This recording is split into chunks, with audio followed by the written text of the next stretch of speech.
Avant de commencer l'histoire, n'oubliez pas de vous abonner à la chaîne et d'aimer la vidéo.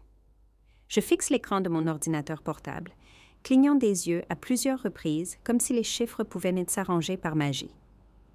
Ils ne le font pas. Le solde qui devrait afficher 53 000 €. La totalité de mon fonds d'études universitaires, mon filet de sécurité, mon avenir me regarde fixement avec un zéro moqueur. Mon cœur bat la chamade dans mes oreilles. Une sueur froide me vient au front tandis que mes doigts planent au-dessus du clavier, me demandant si c'est une sorte de problème technique. Je rafraîchis la page, le zéro demeure. Non, je murmure à mon appartement vide à Paris. Non, non, non. Le compte d'épargne que mes grands-parents ont établi à ma naissance, celui que mon père, Grégoire, a géré depuis mon enfance, celui qui était censé me porter à travers ma dernière année d'école d'architecture à l'École nationale supérieure d'architecture de Paris-la-Villette, il est vide. Mes mains tremblent alors que je saisis mon téléphone sur la table basse. Dehors, le soleil printanier baigne la ville d'une lumière dorée qui ressemble soudain à une blague cruelle. Je compose l'indicatif régional familier de Lyon, le numéro de mon père mémorisé depuis l'enfance. Une sonnerie, 2 sonneries. « Manon, ma puce !» Sa voix résonne par le haut-parleur avec sa confiance habituelle. « Comment va ma grande étudiante ?» J'avale difficilement, luttant pour faire passer des mots au-delà du nœud dans ma gorge. « Papa, je regarde mon compte d'épargne. Il est vide. Une pause, juste assez longue, pour confirmer que ce n'est pas une nouvelle pour lui. Ah, ça !» Son ton change. Non pas en culpabilité ou en remords, mais en quelque chose de désinvolte, de méprisant. Oui, j'ai dû réorganiser certaines choses. Je l'ai juste emprunté pour une opportunité boursière. Un excellent timing, en fait. Les marchés sont propices à l'investissement. La pièce tangue légèrement. Je saisis le bord de mon bureau pour me stabiliser. « Tu as emprunté 53 000 € sans me le dire. » « Écoute, ma chérie, ce n'est pas grave. Tu es intelligente, tout en sortira. Prends un semestre de congé, accepte l'un de ces jobs de mannequin qu'on te propose toujours. Tu n'as pas à t'inquiéter pour ça. » Le mépris dans sa voix allume quelque chose en moi, brûlant à travers le choc. « Cet argent était destiné à mes études, » dis-je, ma voix méconnaissable même pour moi-même. « Mamie et papy l'ont créé spécifiquement pour l'université. Tu ne peux pas simplement le prendre. »« Manon ?» soupire-t-il, comme si j'étais une enfant qui ne comprend pas l'arithmétique de base. « La famille aide la famille. C'est une opportunité fantastique qui nous sera bénéfique à tous. » Je ferme les yeux, voyant soudain avec une clarté parfaite les barbecues de quartier où mon père régnait, notre modeste maison dans le quartier de la Croix-Rousse à Lyon, dont il prenait le crédit de l'entretien. En réalité, c'était ma mère, Hélène, qui préservait notre façade respectable, se fatiguant à l'épuisement avec des doubles quarts de caissière à l'épicerie de quartier, les soirs à servir au bistrot de la place. Tout cela pendant que Grégoire Wilson jouait le rôle de père de famille dévoué, de pilier de la communauté, de trésorier de l'association de parents d'élèves. Le rôle. Ce n'était toujours qu'un rôle. « Papa, j'ai besoin que cet argent me soit rendu, maintenant. Mes frais de scolarité sont dus dans 3 semaines. » « Ne sois pas si dramatique, » lance-t-il, sa patience s'épuisant clairement. « Tu as 24 ans. Il est temps de te débrouiller seul au lieu d'attendre l'aumône. » Mon rire sonne creux. L'aumône, c'était mon argent. Légalement, mon argent. « Écoute, j'ai une réunion. On se reparle plus tard. » La ligne se coupe. Je fixe mon téléphone incrédule, ma main tremblant si violemment maintenant que je manque de le laisser tomber. Je prends 3 respirations profondes avant de le rappeler. Il répond à la 4e sonnerie, l'agacement évident. « Quoi, Manon? »« Tu dois remettre cet argent, aujourd'hui. » Ma voix sonne plus forte maintenant, alimentée par une colère montante. « La famille est plus importante que l'argent, » répond-il, son ton se durcissant. « Peut-être qu'il est temps que tu arrêtes de perdre ton temps avec l'école, de toute façon. Avec ton physique, tu pourrais gagner beaucoup d'argent en tant que mannequin. Utilise ce que Dieu t'a donné au lieu d'accumuler plus de dettes étudiantes. » La suggestion atterrit comme une gifle. 4 ans d'études d'architecture, des réussites au tableau d'honneur, un portfolio qui a déjà impressionné 2 entreprises, réduite à la façon dont je pourrais paraître devant un appareil photo. « Je n'arrête pas l'école, » lui dis-je, les larmes menaçant mais fermement contenues, et je n'utilise pas mon physique au lieu de mon cerveau. J'ai besoin de mon argent. Je raccroche maintenant, dit-il froidement. Appelle-moi quand tu penseras plus clairement à ce qui est important. La ligne redevient silencieuse. Cette fois, je ne rappelle pas. Au lieu de cela, j'ouvre mon application bancaire et demande tous les relevés de l'année écoulée. En quelques minutes, il se charge sur mon écran et la trahison systématique se révèle en noir et blanc. 3 janvier, retraite, 2 500 €. 17 janvier, retraite, 3 000 €. 2 février, retrait, 2 500 €. Le schéma continue, des retraits assez petits pour éviter de déclencher des alertes, espacés avec soin sur 8 semaines, calculés, délibérés. Le retrait final, 3 000 € le 28 mars, a vidé complètement le compte. Ma recherche me mène plus profondément vers des sites web financiers expliquant les comptes d'épargne tutélaires. Les fonds auraient dû être transférés complètement sous mon contrôle à l'âge de 21 ans. Pendant 3 ans, il a maintenu un accès illégal me nourrissant l'histoire que son nom devait rester sur le compte à des fins fiscales. La pièce se sent soudainement plus petite, les murs se rapprochant alors que je reconnais l'ampleur de sa tromperie. L'homme qui m'a fait la leçon sur la responsabilité et l'intégrité depuis l'enfance m'a volé systématiquement sa propre fille. La confiance entre nous, déjà fragile après des années de promesses non tenues, ne fait pas que se fissurer, elle vole complètement en éclats. J'essuie une seule larme de ma joue et ouvre à nouveau mon ordinateur portable. Cette trahison ne peut pas rester impunie. Plus maintenant. J'ai des examens finaux dans 2 semaines, un entretien de stage la semaine suivante et absolument aucun filet de sécurité. Mais j'ai quelque chose sur quoi mon père ne compte clairement pas. La vérité, documentée en noir et blanc, et une détermination qui brûle soudain plus fort que toute peur. Retour à Lyon et la réalité. Le lendemain, le bus de Paris à Lyon prend près de 6 heures. Dur. J'en passe la majeure partie à regarder la campagne et les petites villes à travers une fenêtre tachée, répétant dans ma tête des conversations qui n'auront probablement jamais lieu. Que dit-on à un père qui a volé votre avenir? J'arrive à la gare routière juste après 6 heures du soir. Personne ne m'attend. Je ne leur ai pas dit exactement quand j'arriverai, en partie parce que les horaires de bus sont peu fiables, mais surtout parce que je voulais que ces premières heures de retour à Lyon soient les miennes. Le poids familier de l'humidité estivale lyonnaise m'enveloppe alors que je marche les 12 pâtés de maison jusqu'à notre modeste maison dans le quartier de la Croix-Rousse. Chaque pas se sent plus lourd que le précédent. Mon téléphone vibre avec un SMS de maman. Dîner à 7 heures. Ta lasagne préférée. La maison semble plus petite d'une certaine manière. Les volets bleus délavés par des années de rude climat.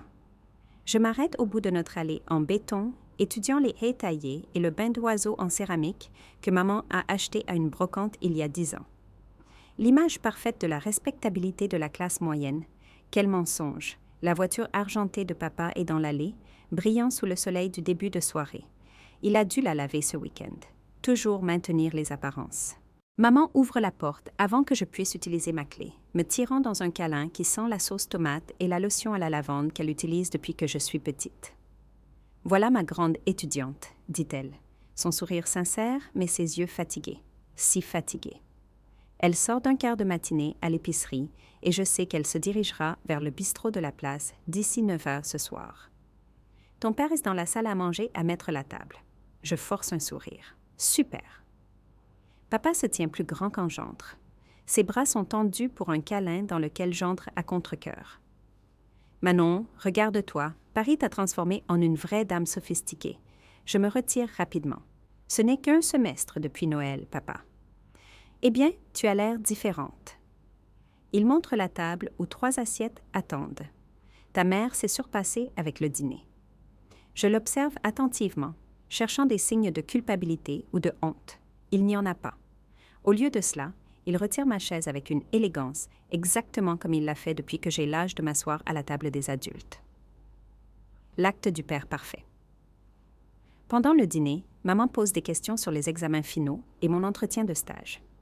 Je réponds machinalement tout en étudiant papa, alors qu'il coupe sa lasagne en carrés précis, s'épongeant occasionnellement la bouche avec une serviette. Il a l'air exactement le même, confiant, posé. L'administrateur de bureau respecté, le trésorier de l'association de parents d'élèves, l'hôte des barbecues de quartier. La responsabilité financière est ce qui sépare les personnes qui réussissent des échecs, annonce-t-il à mi-chemin du dîner, sans y être invité. Je disais justement à ta mère, avec l'inflation ces jours-ci, tu dois être très prudente avec ton argent. La lasagne se transforme en cendre dans ma bouche. Je pose ma fourchette avec précaution. C'est vrai, je parviens à dire. Absolument. J'ai lu sur les stratégies d'investissement saines. La clé est de savoir quand saisir les opportunités. Maman hoche la tête, trop épuisée pour reconnaître l'ironie. Je me mords la langue jusqu'à ce que je goûte le sang. Après le dîner, papa annonce qu'il a une réunion de travail et disparaît. Maman charge le lave-vaisselle malgré mes protestations qu'elle devrait se reposer avant son prochain quart. Je vais juste m'allonger pendant 1 heure, promet-elle, ses épaules affaissées par la fatigue. Il y a de la tarte dans le frigo si tu veux un dessert plus tard. Une fois qu'elle est à l'étage, j'attends 15 minutes, écoutant la maison s'installer autour de moi. Puis je me dirige silencieusement vers le bureau de papa, près du salon. La porte n'est pas verrouillée. Pourquoi le serait-elle? Dans cette maison, la parole de papa a toujours fait loi. Son espace a été respecté sans question. Jusqu'à maintenant. La pièce sent son après-rasage au bois de santal. Un journal local est plié sur son bureau à côté d'une tasse qui dit « Meilleur papa du monde ». Je commence par les tiroirs du bureau, ne trouvant rien d'autre que des fournitures de bureau et de vieux chéquiers. Le classeur révèle des déclarations de revenus, des informations de garantie et des polices d'assurance. Tous méticuleusement organisés. Je commence à penser que j'ai fait une erreur lorsque j'aperçois sa veste marine accrochée à l'arrière de la porte. Mes doigts tremblent légèrement alors que j'atteins les poches. Poche droite, clé de voiture, un demi-rouleau de pastilles à la menthe. Poche gauche, papier plié, plusieurs bordereaux. Mon cœur bat la chamade alors que je les aplatis sur le bureau. Des reçus de jetons de casino du Casino du Rhône. Un pour 500 €, un autre pour 1 000 €, un troisième pour 2 500 €, tous datés du mois dernier. La vérité me frappe comme un coup physique. Il n'a pas investi mon fonds d'études dans des actions. Il l'a joué. Je m'enfonce dans sa chaise de bureau, les documents étalés devant moi. Avec une nouvelle détermination, je me tourne vers son ordinateur. Le mot de passe prend 3 essais. Ma date de naissance, la date de naissance de maman, enfin leur anniversaire, et je suis dedans. Son historique de navigation a été effacé, mais son email reste connecté. Je cherche Rhône Casino et trouve des offres promotionnelles, des invitations VIP, des événements spéciaux, des douzaines d'eux, remontant à des mois. L'imprimante dans le coin se met en marche alors que j'imprime des emails sélectionnés. Puis je trouve son relevé de carte de crédit dans un dossier marqué « Finances personnelles ». Mes mains se refroidissent alors que je scanne les transactions. Retrait JAB, Casino du Rhône, 300 €. Retrait GAB, Casino du Rhône, 500 €. Retrait GAB, Casino du Rhône, 750 €. Le schéma s'étend page après page. J'imprime ceux-ci aussi. Dans son portefeuille, niché dans un compartiment caché derrière son permis de conduire, je trouve une carte en plastique avec des lettres dorées. Casino du Rhône, membre du Club Diamant, le niveau le plus élevé de leur programme de fidélité. Le bruit de pas dans les escaliers me met en mouvement frénétique. Je remets tout là où je l'ai trouvé, sauf les papiers que j'ai imprimés, que je plie et glisse dans ma poche. Je viens de fermer la fenêtre du navigateur quand maman apparaît dans l'embrasure de la porte. « Je pensais que tu aimerais peut-être du thé, » dit-elle, me tendant une tasse fumante. Ses mains sont rouges et craquelées autour des jointures. Les ongles coupés courts, pour des raisons pratiques. Des mains de travailleuse, des mains honnêtes. « Merci, maman. » Je prends ta tasse, la culpabilité et la rage se faisant la guerre en moi. « Tout va bien? » Tu as semblé silencieuse ce soir. Je force un sourire, juste fatiguée du voyage. Elle hoche la tête, acceptant cette explication simple, parce que c'est ce qu'elle est, confiante. Ne cherchant jamais la tromperie. Je devrais commencer à me préparer pour mon quart. La porte d'entrée s'ouvre avant qu'elle ne puisse partir, et la voix de papa résonne dans la maison. « Hélène, reste-t-il de cette lasagne? »« Dans le frigo, Grégoire, » répond-elle. Il apparaît dans l'embrasure de la porte quelques instants plus tard, s'arrêtant net en me voyant à son bureau. Ses yeux se plissent légèrement, puis retrouvent leur expression joviale normale. Tu étudies dans mon bureau, l'éclairage est meilleur ici que dans le salon, n'est-ce pas? Je vérifiais juste mes emails, je mens, observant attentivement son visage. Ses yeux se dirigent vers l'écran de l'ordinateur, puis vers la surface du bureau. Tu as trouvé tout ce dont tu avais besoin? En fait, oui, je maintiens son regard. J'ai trouvé exactement ce que je cherchais. Quelque chose change dans son expression, si subtil qu'un observateur moins motivé que moi pourrait le manquer. Lassitude. Calcul. Bien d'entendre ça, dit-il, sa voix délibérément désinvolte. Il se tourne vers maman. Tu pars bientôt travailler? Tu veux que je réchauffe la voiture? J'ai le temps, dit-elle. Manon et moi étions juste en train de discuter. Le téléphone de papa vibre. Il le regarde, puis nous regarde à nouveau. Je dois prendre ça. Affaire de travail. Il s'avance dans le couloir, fermant la porte derrière lui. Maman soupire. Toujours en train de travailler, celui-là. Je ne sais pas comment il maintient le rythme. Je prends une gorgée de thé pour l'empêcher de lui dire exactement comment il passe ses heures de travail. Pas encore. Pas avant d'être sûr. Quand elle part se changer pour son quart, je sors mon téléphone et envoie un message à tante Alice. J'ai besoin de parler. Question légale. Peux-tu m'appeler en visio demain à 2h? Sa réponse arrive rapidement. Bien sûr, tout va bien? Je fixe le plafond fissuré de ma chambre d'enfant, le poids de ses reçus de casino brûlant dans ma poche. Non, je réponds, mais ça va l'être. Plus tard cette nuit-là, je lis dans mon lit quand papa frappe à ma porte. Sans attendre de réponse, il la pousse, s'appuyant contre le cadre, les bras croisés. « J'ai remarqué que tu étais dans mon bureau plus tôt, » dit-il, la voix basse, à fouiller dans mes affaires. Je pose mon livre. J'ai trouvé les reçus de casino. Un éclair de colère traverse son visage avant qu'il ne se compose. Ce n'étaient pas les miens. Je les gardais pour un collègue. Vraiment? Et la carte de membre du Club Diamant, les retraits GAB, les emails VIP, tout pour un collègue? Tu n'avais pas le droit de fouiller dans mes affaires personnelles? Lance-t-il, défensif maintenant. Ce que je fais avec mon argent est mon affaire. Ce n'était pas ton argent, dis-je, ma voix tremblant de rage. C'était le mien, mon fonds d'études que mamie et papy ont mis en place, celui que tu as vidé pour ta dépendance au jeu. Baisse la voix, siffle-t-il, regardant vers le couloir. Ta mère n'a pas besoin d'entendre tes accusations folles. Accusations folles? J'ai la preuve, papa. Des copies imprimées de tout. Quelque chose de dangereux vacille dans ses yeux. Tu fais une erreur, Manon? Non, réponds-je, ma voix maintenant stable.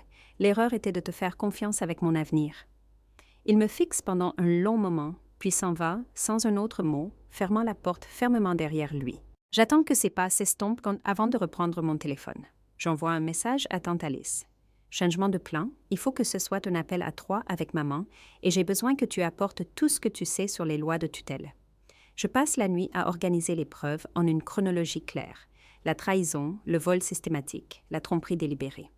Demain, nous parlerons tous les 3, et les années de mensonges de mon père éclateront enfin au grand jour. Détermination et nouveau départ. 2 jours plus tard, les lumières fluorescentes du cabinet d'avocat de tante Alice projettent des ombres dures sur des piles de documents. Son bureau, habituellement rangé, s'est transformé en centre de commande. Bloc-notes couverts de notes. Onglets marquant des pages critiques dans les dossiers financiers. Ses doigts volent sur le clavier, ponctuant chaque phrase d'un tapotement énergique.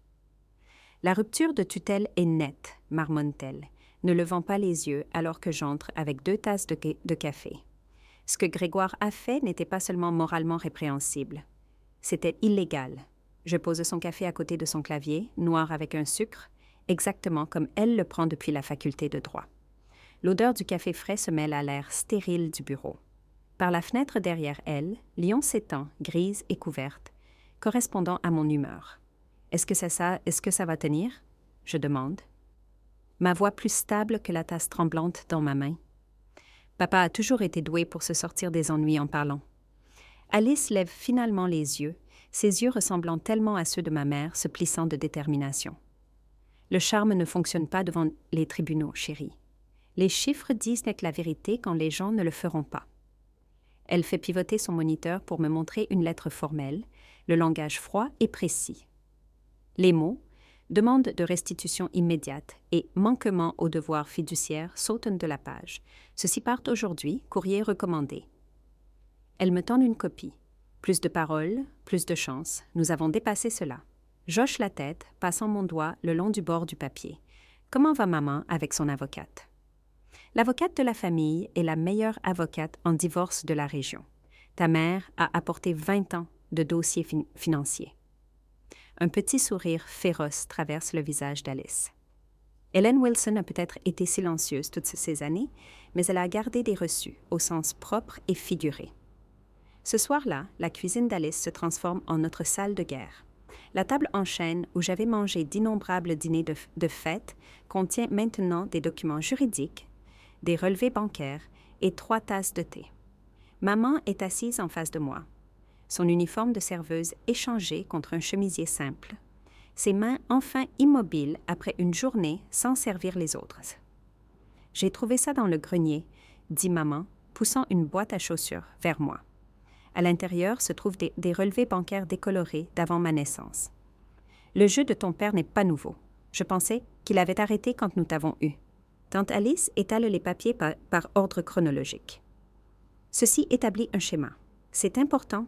J'observe le visage de ma mère, la résignation se durcissant lentement en autre chose, peut-être de la détermination, ou de la colère enfin autorisée à faire surface après des années de suppression. « J'ai travaillé à double quart pendant 20 ans, dit maman doucement. Je pensais que j'aidais à construire quelque chose, notre maison, tes études. Sa voix se brise. Pendant tout ce temps, il était... Elle ne finit pas. Alice tend la main sur la table, couvrant la main de maman avec la sienne. Être de la famille ne signifie pas échapper à la responsabilité. Maman hoche la tête, ses épaules se redressant. Non, ça ne signifie pas ça. 2 jours plus tard, papa reçoit la lettre de tante Alice à Assurance Rhône-Alpes, où il a géré le bureau pendant 15 ans. Je n'étais pas là pour voir son visage, mais sa réaction est arrivée sur ma messagerie vocale quelques heures après. « Manon, c'est ridicule. » Sa voix sonne tendue, aucune de la confiance habituelle. « Tu fais toute une montagne d'une taupinière. Appelle-moi, nous devons parler de ces bêtises légales. » Je ne rappelle pas. Le message suivant est venu cette nuit-là. « C'est ton père. Je t'ai mieux élevé que ça. Je n'ai fait que emprunter cet argent pour notre famille. Tout ce que j'ai jamais fait était pour cette famille. Appelle-moi. » Le 3e message arrive à minuit. Sa voix est pâteuse et en colère. « Tu penses pouvoir me menacer avec des avocats? Je suis ton père. J'ai changé tes couches. Je t'ai emmené à l'école. J'ai soutenu tes rêves d'architecture ridicules alors que tu aurais pu faire quelque chose de pratique. C'est comme ça que tu me rembourses, en m'humiliant? » J'ai fait écouter les messages à maman et Alice le lendemain matin. Le visage de maman a pâli puis a rougi de colère. « Ces rêves n'étaient pas ridicules, dit-elle. Tu dessinais des bâtiments avant de savoir écrire ton nom. Cet après-midi-là, mon téléphone sonne avec le numéro de ma cousine Marine. « Ton père nous a appelés, dit-elle sans préambule. Il dit que tu essaies de le ruiner pour un malentendu sur l'argent de l'université. Qu'est-ce que c'est que tu lui as dit? » Je demande, mon pouce accélérant, qu'il devrait te rembourser ce qu'il a pris.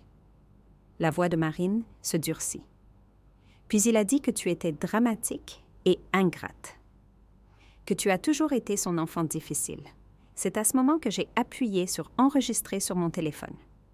L'enregistrement qu'elle m'a envoyé a capturé les mensonges désespérés de mon père, chacun plus élaboré que le précédent. Comment j'avais accepté le prêt? Comment j'avais dépensé l'argent moi-même et que je le blâmais?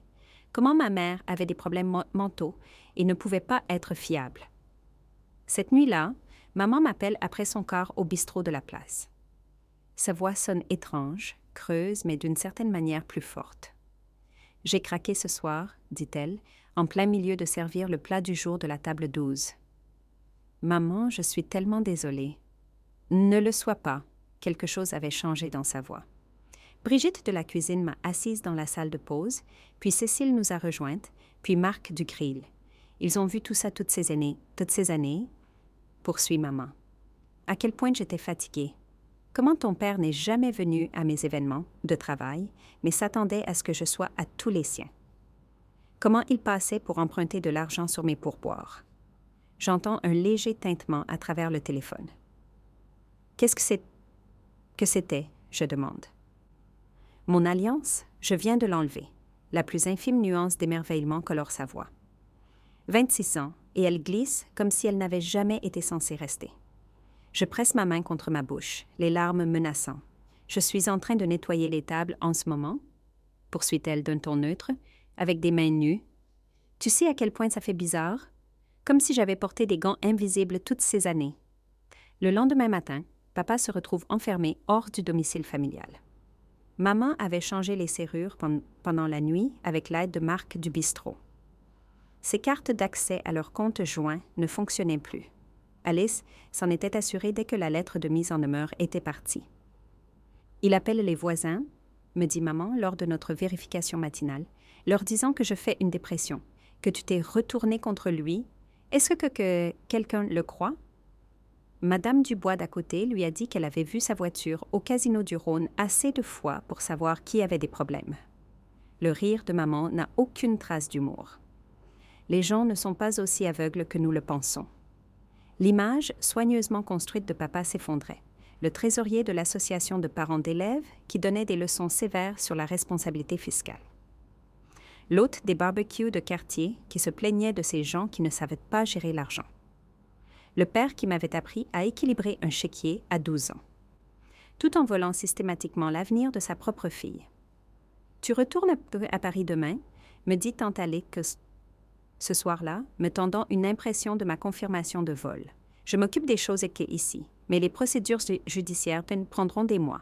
Tu dois te concentrer sur l'obtention de ton diplôme. Son expression s'adoucit légèrement. C'est la meilleure vengeance, tu sais. Réussir malgré lui.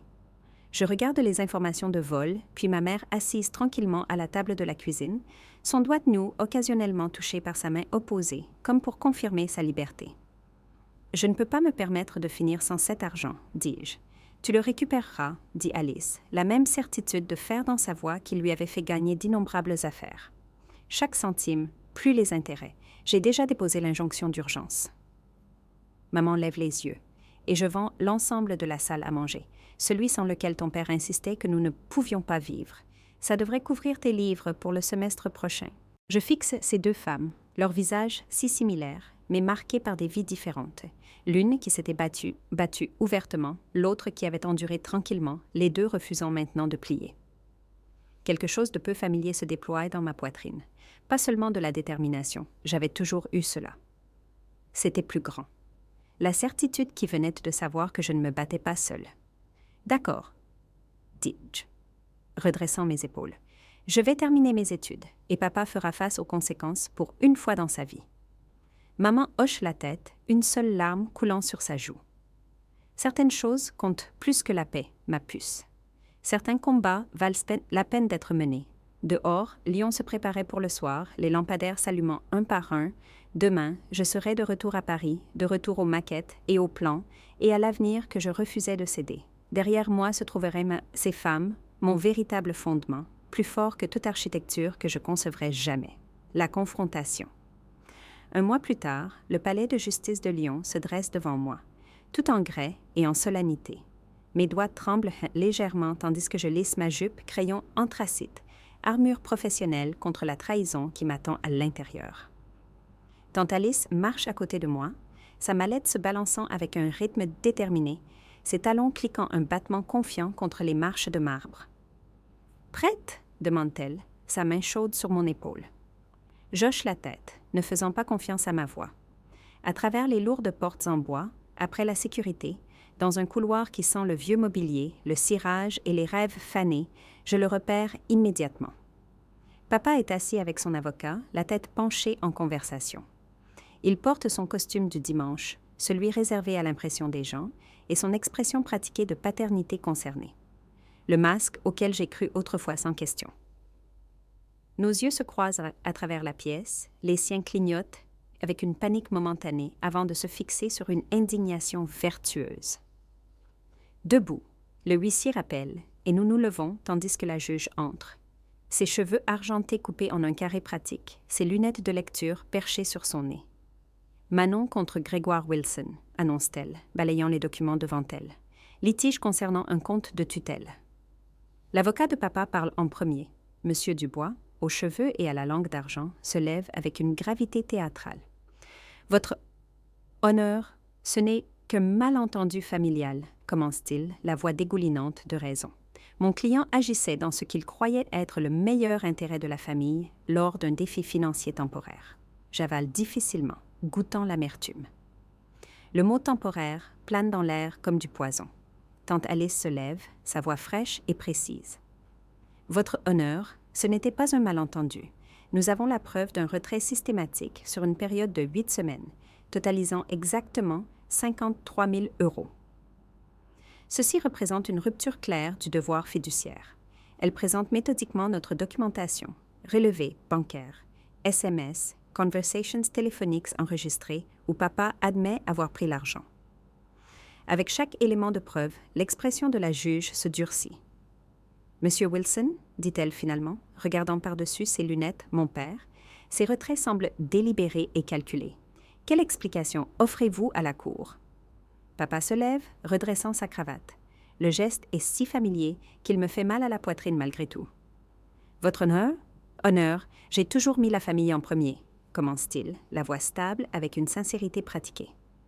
Cet argent allait être investi pour l'avenir de Manon, un meilleur rendement que de simplement rester dans un compte. « Et où sont ces investissements maintenant, Monsieur Wilson ?» demande la juge. Papa se décale. Il y a eu des fluctuations inattendues du marché. Le sourcil de la juge se cambre. Je vois. 1 heure plus tard, nous sommes assis dans la salle de conférence de règlement. Un médiateur de la cour préside notre petit groupe, papa et son avocat d'un côté, tante Alice et moi de l'autre. Ce n'est pas un dîner de famille amicale. Je peux offrir 15 000 € maintenant, dit papa, se penchant en avant. Le reste en versement sur 5 ans. Tante Alice ne me regarde même pas avant de répondre. Remboursement intégral plus 5% d'intérêt, non négociable. Mais le visage de papa rougit. C'est déraisonnable. Je n'ai pas ce genre d'argent. Alors, la saisie de salaire est l'alternative, explique la médiatrice, son ton neutre mais ferme. La loi autorise la saisie de jusqu'à 25% des revenus disponibles jusqu'à ce que la dette soit satisfaite. Vous allez me ruiner financièrement, dit papa, me regardant directement pour la première fois. Ses yeux contiennent une peur sincère.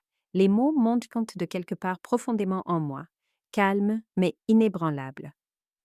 Comme tu as essayé de ruiner mon avenir, il tressaille comme si je l'avais giflé.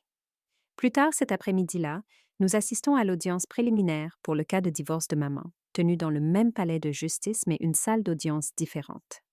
Le visage de papa a perdu son éclat confiant, remplacé par une pâleur grisâtre, alors que l'avocat de maman présente des preuves de fraude hypothécaire et de cartes de crédit ouvertes en son nom, sans consentement. Madame Wilson a travaillé 2 emplois, croyant que son revenu soutenait l'éducation de sa fille, déclare l'avocat. Au lieu de cela, M. Wilson détournait systématiquement des fonds vers des activités de jeu, tout en créant des dettes non autorisées au nom de son épouse. La réponse désespérée de papa, Hélène savait tout, tombe à plat, alors que l'avocat de maman présente des années de faux états financiers. La juge ne prend pas la peine de cacher son dégoût. Ce tribunal trouve des preuves claires de faute financière. Maman est assise à 3 sièges de moi, ses mains soigneusement pliées sur ses genoux. Lorsque la juge annonce sa constatation, ses épaules s'affaissent légèrement, comme si elle relâchait un fardeau porté trop longtemps. De retour dans la première salle d'audience, la juge approuve les termes de notre règlement avec une efficacité rapide. Remboursement intégral de 53 000 € plus 5% d'intérêt. Affectation de salaire direct de la fiche de paie de papa, saisie fédérale de 25% de son revenu disponible jusqu'à ce que la dette soit payée. Le tribunal constate que le défendeur est en rupture claire du devoir fiduciaire. Elle déclare « Ce règlement représente la conséquence minimale pour une telle violation de confiance. » Je regarde le visage de papa, alors que la réalité s'écrase à travers ses défenses soigneusement construites, sa bouche légèrement ouverte, ses yeux s'écarquillant sous le choc sincère. Il croyait vraiment qu'il échapperait aux conséquences, que son charme le sauverait, comme il l'avait toujours fait auparavant. Dehors, sur les marches du palais de justice, le soleil printanier réchauffe mon visage, mais n'apporte aucune joie. J'ai gagné, mais la victoire a un goût amer. Tante Alice me serre la main. « Tu as fait la bonne chose, » dit-elle doucement. J'hoche la tête, regardant papa émerger du bâtiment, les épaules courbées, son avocat chuchotant urgemment à côté de lui. Il a l'air plus vieux soudainement, diminué. « Je sais, réponds-je, me détournant. Mais faire la bonne chose fait quand même mal. La dernière leçon. 4 billets cramoisis sont posés à plat sur la table de ma cuisine, chacun représentant un siège à la remise des diplômes de l'École d'architecture de Paris-la-Villette de demain. Je passe mon doigt le long du sceau de l'université en relief, sentant le poids de ma décision à chaque passage. 4 billets, je murmure à mon appartement vide. Le soleil de fin d'après-midi filtre à travers mes stores, projetant des rayures sur les rectangles soigneusement disposés. J'ai déjà décidé qui mérite d'être témoin de ce moment, celui pour lequel je me suis tant battue pour atteindre. Maman, tante Alice, et mes 2 amis les plus proches, Sophie et Thomas. Pas Grégoire Wilson, pas l'homme qui a failli détruire cet avenir. Mon téléphone vibre avec un SMS entrant. Le nom de papa apparaît à l'écran. Son 5e message aujourd'hui. Quand dois-je réserver mon vol? J'ai besoin de demander un congé au travail. La présomption désinvolte dans ces mots allume une chaleur familière dans ma poitrine. Je prends une profonde respiration et tape ma réponse. Je n'ai que 4 billets. Je les ai attribués à maman, tante Alice, Sophie et Thomas. Je ne pourrai pas t'accueillir à la cérémonie. Sa réponse vient presque instantanément. C'est ridicule, je suis ton père. Bien sûr que je serai là. Je pose mon téléphone, écran vers le bas sur la table, ma main tremblant légèrement. 6 mois depuis l'ordonnance du tribunal. 6 mois de paiement de saisie de salaire s'égouttant dans mon compte. 6 mois où il alterne voyage de culpabilité et demande de gratitude parce qu'il fait les choses correctement. Mon téléphone s'allume à nouveau avec plusieurs messages. Tu n'aurais même pas de diplôme sans moi. J'ai travaillé pendant des années pour soutenir tes études. Que vont penser les gens quand ton père ne sera pas là? Le dernier me fait presque rire. Que penseraient les gens s'ils connaissaient la vérité? Qu'il a joué mon fonds d'études?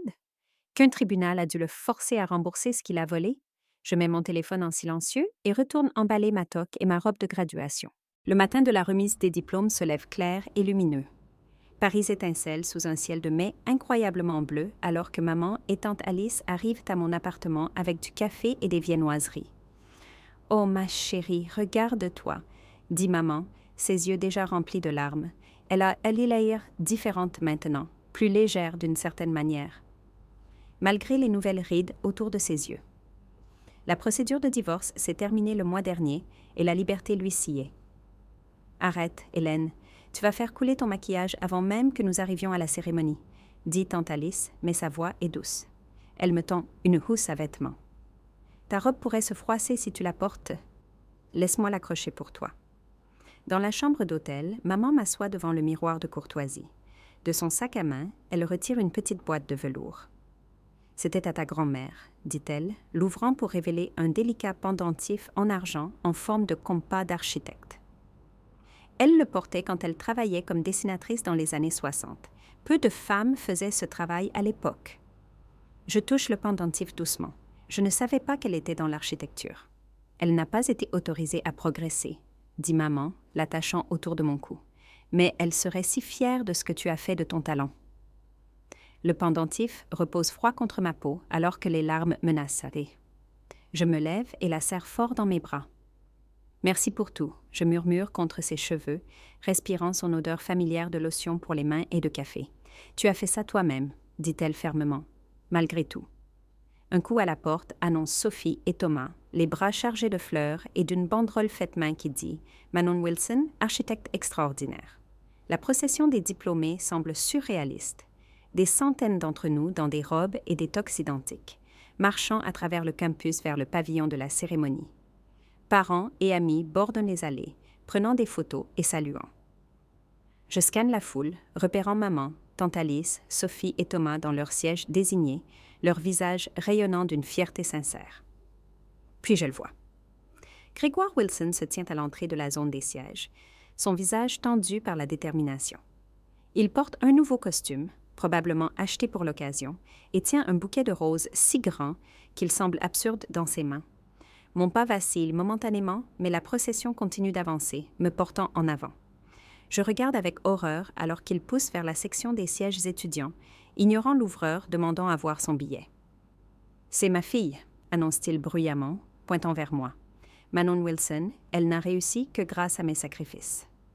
Les têtes se tournent, les murmures ondulent à travers la foule. Mon visage brûle de gêne alors que je continue la procession, incapable de m'arrêter ou de me cacher. « Monsieur, vous avez besoin d'un billet », j'entends l'ouvreur dire fermement. « Je suis son père ». La voix de Grégoire s'élève au-dessus du murmure de la foule. « Je mérite d'être ici. J'ai payé pour tout ça. » De ma position dans la file, je vois tante Alice se lever de son siège, son calme d'avocate évident même à cette distance. Elle intercepte Grégoire dans l'allée avec une vitesse remarquable.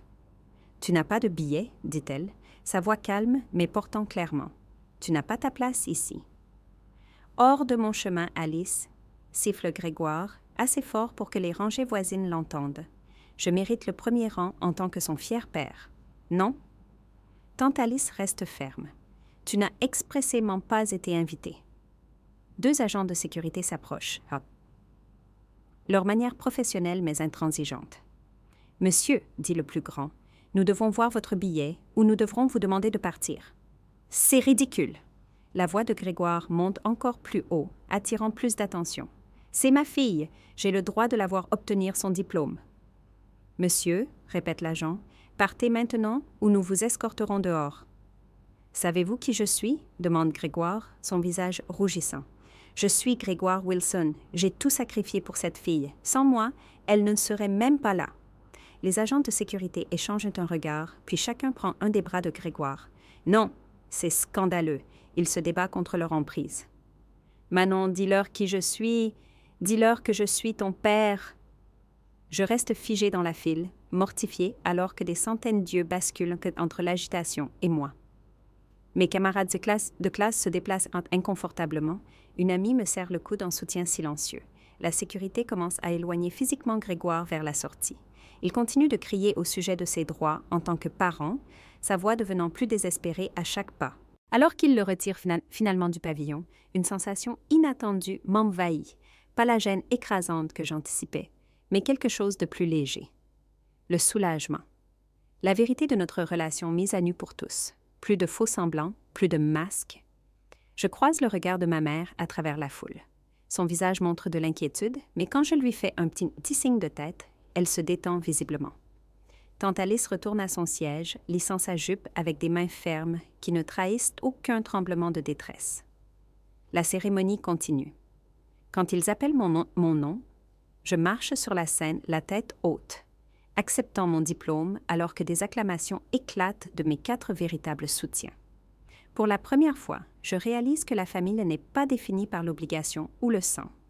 Elle est construite par l'honnêteté, le respect et le fait d'être présent quand ça compte. Les 4 personnes qui ont gagné ces billets le comprennent et en ce moment de triomphe, mon nom résonnant sur les haut-parleurs. Mon diplôme durement gagné en main, je le comprends aussi finalement.